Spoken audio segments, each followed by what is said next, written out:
اللہ کے نبی صلی اللہ علیہ وسلم کا معصوم اور چھوٹے بچوں کے ساتھ شفقت اور پیار کا معاملہ کبھی ایسا بھی کرتے کان النبی صلی اللہ علیہ وسلم یصف عبد اللہ و عبید اللہ وکثیرا من بنی العباس ثم یقول من سبق الی فلہ کذا وکذا. لائن لگا دیتے عبداللہ عبید اللہ بنو عباس کے اور چھوٹے چھوٹے بچے، اور پھر ایک طرف خود بیٹھ جاتے اور فرماتے بھائی اب کون تم میں سے مجھ سے پہلے میرے پاس دوڑ کے آئے گا. دوڑ لگوا رہے اور بچے آتے اور آپ کی گود میں گر رہے، سینے سے گر رہے ہوتے. تو اس طرح پیارے رسول صلی اللہ علیہ وسلم چھوٹے بچوں کے درمیان دوڑ کا مقابلہ کروا رہے اور انہیں پیار دے رہے، شفقت دے رہے.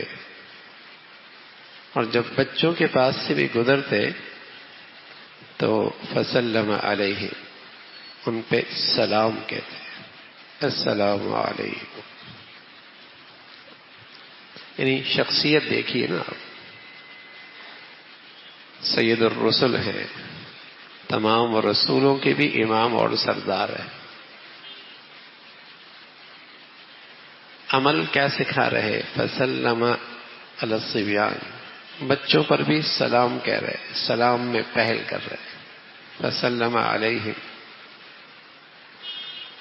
حضرت انس فرمانے لگے کہ حضور علیہ الصلوۃ والسلام ہمارے پاس تشریف لائے اور میں بھی بچوں کے ساتھ کھیل رہا تھا. فسلم علینا، آپ علیہ الصلوۃ والسلام نے ہم پہ سلام کہا اور بچوں کے سر پہ شفقت سے ہاتھ پھیرتے، کسی کے رخسار پہ ہاتھ لگاتے. عبداللہ ابن حشام فرمانے لگے کہ حضور علیہ الصلوۃ والسلام ہمارے پاس آئے اور میں چھوٹا تھا تو آپ علیہ الصلوۃ والسلام نے سر پہ ہاتھ میرا اور بعضوں کے گال پہ. جابر ابن سمرہ فرماتے ہیں میرے گال پہ ہاتھ پھیرا. آپ کا ہاتھ انتہائی نرم، ٹھنڈا، اور یوں لگا کسی خوشبو کی جگہ سے آپ نے ہاتھ نکال کر میرے چہرے پہ پھیرا. خوشبودار، ٹھنڈا، ملائم. تو یوں پیارے رسول صلی اللہ علیہ وسلم بچوں کو اپنے سے مانوس فرمایا کرتے تھے اور ان کو اپنے قریب کیا کرتے تھے. ایک مرتبہ آپ نے بچوں کو بوسہ دیا تو ایک دیہاتی آیا، کہنے لگا یا رسول اللہ اتقبلون صبیانکم، آپ تو اپنے بچوں کو بوسہ دے رہے ہیں. آپ نے فرمایا ہاں. فرمایا اللہ کی قسم میں تو بوسہ نہیں دیتا. آپ نے فرمایا اگر تم شفقت سے اور رحمت سے محروم ہو تو میں کیا کروں؟ یہ تو شفقت کی بات ہے، پیار کی بات ہے. بچوں کا بوسہ لینا، اس طریقے سے محبت کا اظہار کرنا، اس سے کوئی شان تو نہیں گھٹتی، عظمت میں کمی تو نہیں آتی. فرمایا اگر تمہارے اندر یہ شفقت نہیں، رحمت نہیں تو ہم کیا کریں؟ تو یوں اللہ کے نبی صلی اللہ علیہ وسلم شفقت فرمایا کرتے تھے اور ساتھ ساتھ تربیت اور تعلیم کا بھی اہتمام فرماتے. سواری میں ایک دن ایک بچہ عبداللہ، حضرت عباس کے بیٹے، سواری میں پیچھے بیٹھے ہوئے تھے اور ان سے فرمایا یا غلام، اے بچے دیکھو چند باتیں ہم آپ کو سناتے ہیں، سکھاتے ہیں، انہیں یاد رکھنا. اور بڑی قیمتی باتیں اب بچوں کو تعلیم دے رہے، تربیت فرما رہے.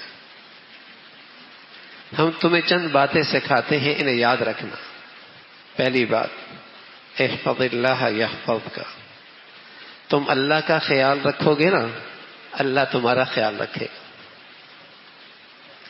یعنی اگر تمہیں اللہ کا لحاظ ہو کہ اللہ دیکھ رہا ہے، اللہ کی شان بڑی ہے، اگر اس حالت میں اس نے مجھے دیکھ لیا تو وہ ناراض ہو جائے گا.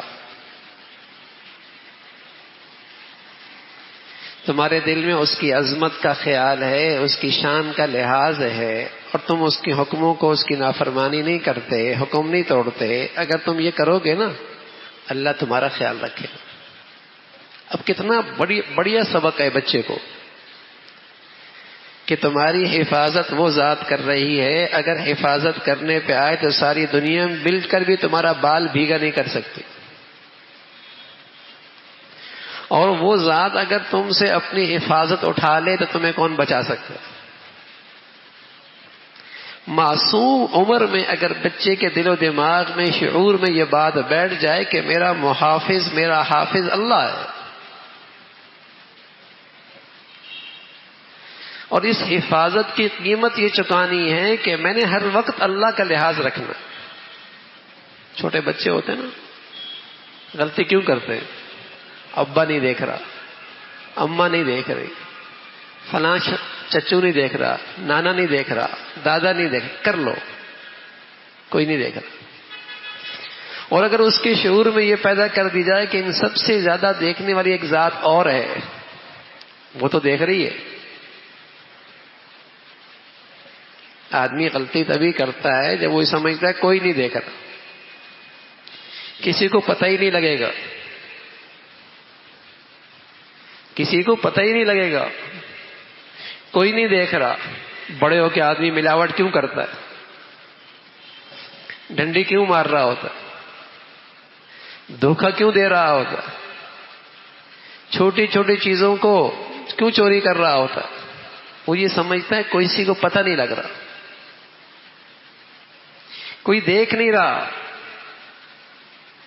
اگر اس معصوم شعور میں یہ بات بٹھا دی جائے کہ اللہ دیکھ رہا ہے، جو اماں سے زیادہ، ابا سے زیادہ، دادا نانا سے زیادہ بڑی ذات ہے، وہ دیکھ رہی ہے. اب بچوں کی تربیت ہو رہی ہے، ذہن سازی ہو رہی ہے، ذہن سازی. آپ بچوں کو موبائل سے نہیں روک سکتے، آپ واٹس ایپ سے نہیں روک سکتے. بہت مشکل ہے آپ اسے ان چیزوں سے روک لیں، یہ ان کے ہاتھ میں ہوگا. لیکن اللہ کرے یہ ذہن سازی ہو جائے کہ بیٹے جو غلط دیکھو گے تو اس کا ریئیکشن ہوگا، اس کی نحوست ہوگی. دیکھو تم ابا سے چھپ کے کر سکتے ہو، اماں سے چھپ کے کر سکتے ہو، دادا نانا سے چھپ کے کر سکتے ہو، اللہ سے تو نہیں چھپ سکتے.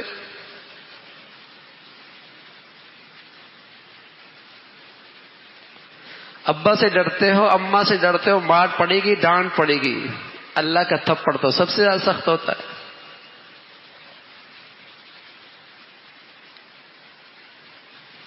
تم یوں بلندیوں کی طرف جا رہے ہوتے ہو، اللہ تمہیں زمین میں پٹخ دیتا ہے، کہیں کی نہیں رہتے. تو یہ ذہن سازی ہو جائے کہ دیکھو اللہ دیکھ رہا ہے. احفظ اللہ یحفظک. بیٹے، چھوٹے بچے کو کہا بیٹے دیکھو تم اللہ کا خیال رکھو گے اللہ تمہارا خیال رکھے گا. احفظ اللہ تجدہ تجاہک. اور تم جب اللہ کا خیال کرنے لگو گے تم اللہ کی مدد اور نصرت کو اپنے سامنے پاؤ گے. تمہارے کام ایسے ہوں گے، تمہاری مشکلیں ایسی حل ہوں گی، تمہاری پریشانیاں ایسی ختم ہوں گی، تمہیں نظر آئے گا کہ اللہ کی مدد ہو رہی ہے، اللہ میرے ساتھ ہے، یہ اللہ کی مہربانی سے ہو گیا ہے. تم اس کی مدد اور نصرت سامنے پاؤ گے. دیکھو نا اللہ کے نبی مربی ہیں، بچوں کی تربیت کیسے کر رہے ہیں. آج تو ہمارے بچوں کو اللہ کا رسول کا نام کہیں سننے کو بھی نہیں ملتا نا، سننے کو بھی نہیں ملتا کہ اللہ بڑی ذات ہے. اور فرمایا تعرف الیہ فی الرخاء یعرفک فی الشدہ. بہت بڑی بات بچے کو سکھا دی. فرمایا بیٹے جب اللہ تجھے مزے میں رکھے نا، جب اللہ تجھے مزوں میں رکھے، جب اللہ تعالیٰ تجھے مزوں میں رکھے تو اسے مزوں میں نہ بھولنا. جب تجھے تکلیف آئے گی تو وہ تجھے تکلیف میں نہیں بھولے گا.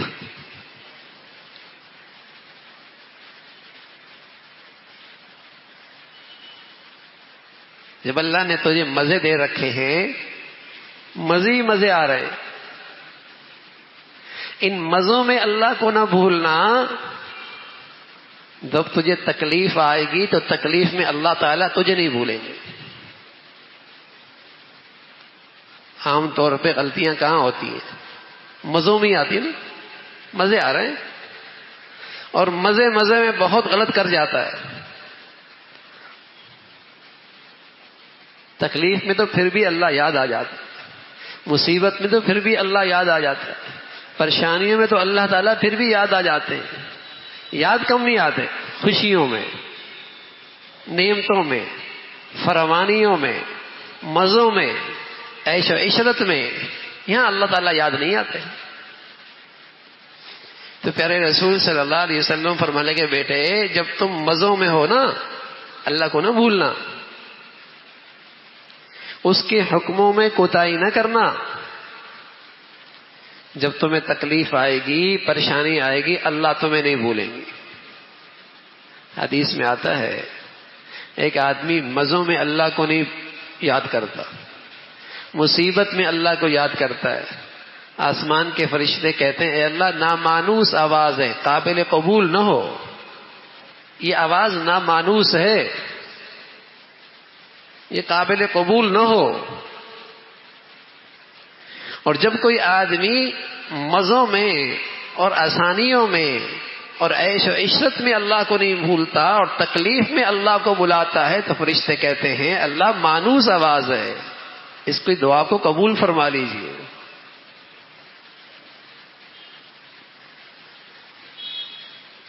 تو پیارے نبی صلی اللہ علیہ وسلم فرمانے لگے بیٹے تعرف الیہ فی الرخاء یعرفک فی شدہ. اگلی بات اذا سألت فاسأل اللہ واذا استعنت فاستعن باللہ.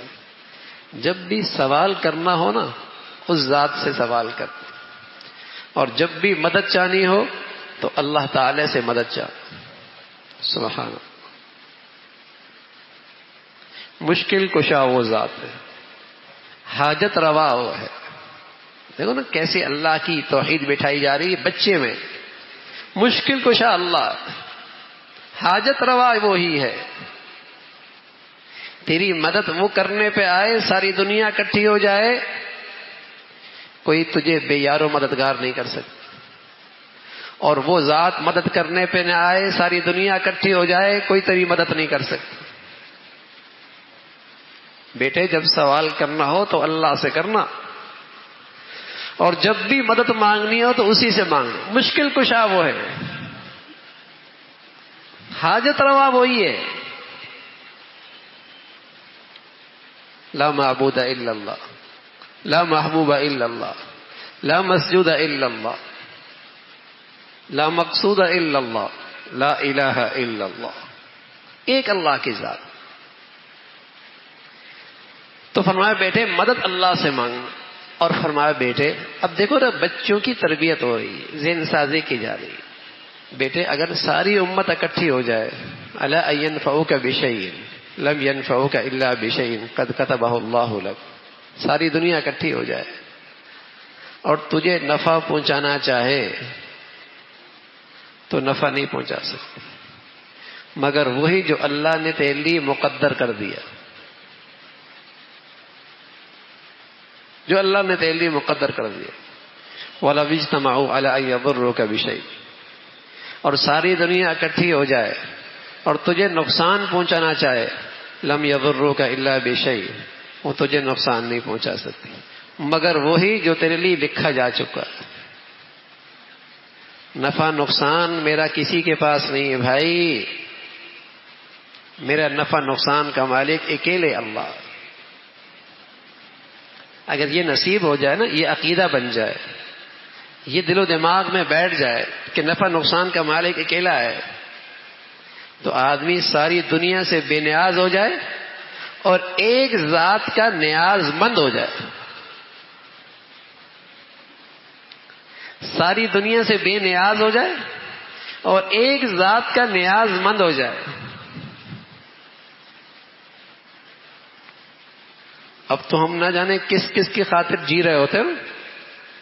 ہم سمجھتے ہیں ادھر نفع اٹکا ہوا ہے، ادھر فائدہ اٹکا ہوا ہے، ادھر عزت اٹکی ہوئی ہے، ادھر نفع، اور ہم ان کو دیکھ کر زندگی گزار رہے ہوتے ہیں. جب یہ ذہن بن جائے کہ نفع نقصان کا مالک اکیلے اللہ ہے، تو مخلوق سے بے نیاز ہو جائے، اس ذات کا نیاز مند ہو جائے.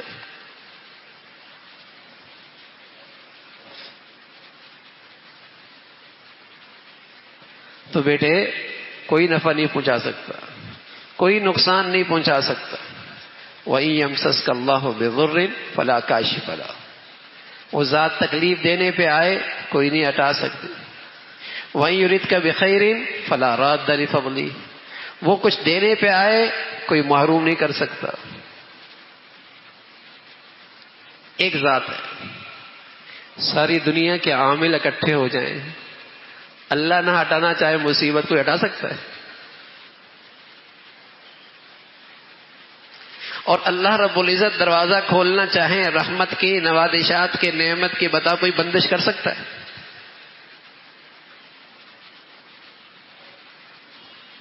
بندش اسی کے فیصلے سے ہوتی ہے، اور بندش ختم بھی اسی کی چاہت سے ہوتی ہے. ایک ذات ہے بس، نفع نقصان کے مالک اکیلی اللہ کی ذات. کا بیٹے رفعت الاقلام، جن قلم سے تقدیر لکھی گئی ہے نا، وہ قلم اٹھا لیے گئے،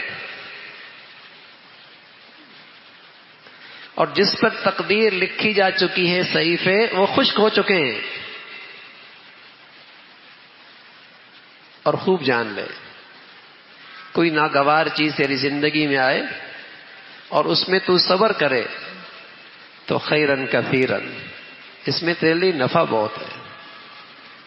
اور یاد رکھ، اللہ کی مدد اور نصرت ہمیشہ صبر کرنے والوں کے ساتھ ہوتی، اور ہر مشکل کے بعد آسانی آیا کرے. تو پوری زندگی سکھا دی بچے کو، پوری زندگی سکھا دی بچوں کو کہ اگر بچے کی زندگی ان خطوط پہ آ جائے اور ان کی ذہن سازی نبی کے اس سبق کے مطابق ہو جائے اور پیارے نبی کی اس تعلیم کے مطابق ان کی تربیت ہو جائے، تو بتائیے اس کی مسلمانی کی عمارت کتنی شاندار کھڑی ہوگی، اس کی مسلمانی کی عمارت کتنی بڑھیا ہوگی. تو یوں اللہ کے نبی صلی اللہ علیہ وسلم دوڑ بھی لگوا رہے، پیار بھی کر رہے، محبت سے سر پہ گالوں پہ ہاتھ بھی لگا رہے، شفقت بھی کر رہے، تربیت بھی کر رہے، سبق بھی پڑھا رہے. پھر آپ علیہ الصلوۃ والسلام انہیں تعلیم دیتے تھے. عمر ابن ابی سلمہ فرمانے لگے، میں چھوٹا سا بچہ تھا اور اللہ کے نبی صلی اللہ علیہ وسلم کی پرورش میں تھا. میری اماں ام سلمہ، ان کی شادی اللہ کے نبی سے ہو گئی، میں بھی ساتھ آ گیا. تو میں حضور علیہ الصلوۃ والسلام کے ساتھ آپ کی تربیت میں تھا. تو اللہ کے نبی مجھے اپنے ساتھ بٹھا کر کھانا کھلایا کرتے تھے. اب چھوٹے بچوں کے ساتھ کھانا کھا رہا، میں کھانا کھانے لگا، مجھے کہا بیٹے سم اللہ، بسم اللہ پڑھو، وکل بیمینک، دائیں ہاتھ سے کھاؤ، وکل مما یلیک، اپنے سامنے سے کھاؤ.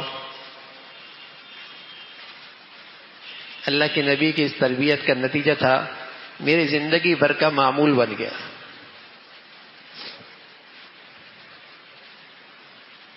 بسم اللہ پڑھو. دائیں ہاتھ سے کھاؤ. اگر بچے کو بچپن میں اس کی عادت نہ ڈالی تو 50 سال کے اندر بھی بائیں ہاتھ سے کھا رہا ہوگا, بائیں ہاتھ سے پی رہا ہوگا, اور بائیں ہاتھ سے شیطان کھاتا ہے. اور اگر مغربی زندگی کی شیطانیت آ گئی تو کانٹا سیدھے ہاتھ میں پکڑے گا, بائیں ہاتھ سے کھا رہا ہوگا. مسلمان سیدھے ہاتھ سے کھاتا ہے, شیطان الٹے ہاتھ سے کھاتا ہے. لیکن یہ عادت بچپن ہی میں بچوں کو سکھائی جائے گی. سم اللہ, اللہ کا نام لو, اللہ کا نام لو. جب یہ اللہ کا نام لیتا ہے تو اس کھانے سے شیطان دور ہو جاتا ہے, اور اللہ کا نام نہیں لیتا تو شیطان اس کھانے میں شریک ہو جاتا ہے. اب دیکھیے کتنی بری بات ہے. کسی گندے آدمی کو ہم اپنی دسترخوان میں نہیں بیٹھنے دیتے. روئے زمین کا سب سے گندا شیطان ہے, وہ ہمارے ساتھ دسترخوان پہ بیٹھ جاتا ہے. ہم کسی بھنگی کو دسترخوان پہ نہیں بیٹھنے دیتے, گندگی ہے. لیکن اس روئے زمین کی سب سے زیادہ گندگی شیطان میں ہے, وہ ساتھ بٹھا لیتے.